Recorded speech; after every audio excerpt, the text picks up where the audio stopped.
আসসালামু আলাইকুম। গতকালকে আর্মি কর্তৃক নিয়ন্ত্রিত আর্ম ফোর্স মেডিকেল কলেজ এবং আর্মি মেডিকেল কলেজের ভর্তি পরীক্ষা সম্পন্ন হয়েছে।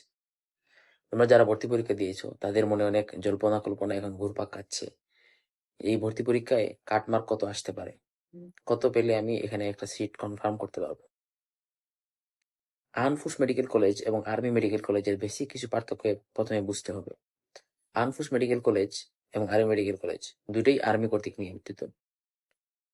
মেইন পার্থক্যটা হচ্ছে এখানে যে খরচ যেটা হয়। যেমন আর্ম ফোর্স মেডিকেল কলেজে যদি তুমি ভর্তি হও, সেক্ষেত্রে তোমাকে ভর্তির সময় টোটাল ৫ লাখ টাকা দিতে হবে। এই ৫ লক্ষ টাকার মধ্যে ৩ লক্ষ টাকা হচ্ছে তোমার পুরা ৫ থেকে ৬ বছর যে লাগে, এই ৫ থেকে ৬ বছরের একটা খরচ। আর বাকি যে ২ লক্ষ টাকা, সেটা হচ্ছে তুমি যদি ড্রপ আউট হও তাহলে এই ২ লক্ষ টাকা পাবা না।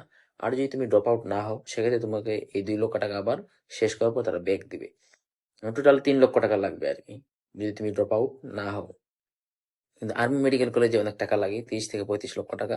এটা বাংলাদেশের যে প্রাইভেট মেডিকেল গুলো আছে এদের মতো খরচ। তাহলে আমরা আর্ম ফোর্স মেডিকেল কলেজ এটা নিয়ে কথা বলবো আর কি। এখানে টোটাল সিট সংখ্যা কত? আর্ম ফোর্স মেডিকেল কলেজ, এখানে সিট সংখ্যা হচ্ছে ১২৫টা। এখানে ১০ জনের মতো থাকে ফরেনার, তাহলে টোটাল দাঁড়ায় ১১৫টা সিট। এই ১১৫টা সিটের মধ্যে যারা আর্মি পার্সন আছে, তাদের কিছু কোঠা থাকে। এই কোঠায় প্রায় ৪০ থেকে ৫০টার মতো সিট চলে যায়। বাকি থাকে ৭০ থেকে ৭৫টা সিট। এই ৭০ থেকে ৭৫টা সিটের মধ্যে যাদের কোঠা নেই তারা এই সিট নিয়ে লড়াই করবে আর কি। এখন এই পরীক্ষায় কাটমার্ক কত আসে? যাদের কোঠা নেই তাদের ক্ষেত্রে নেয়ার অ্যাবাউট ৮০ থেকে ৮৫ পেতে হবে। তুমি যদি ৮০ থেকে ৮৫টা তোমার কনফার্ম হয়, সেক্ষেত্রে মোটামুটি তুমি আশা রাখতে পারো যে এখানে তোমার চান্স হবে।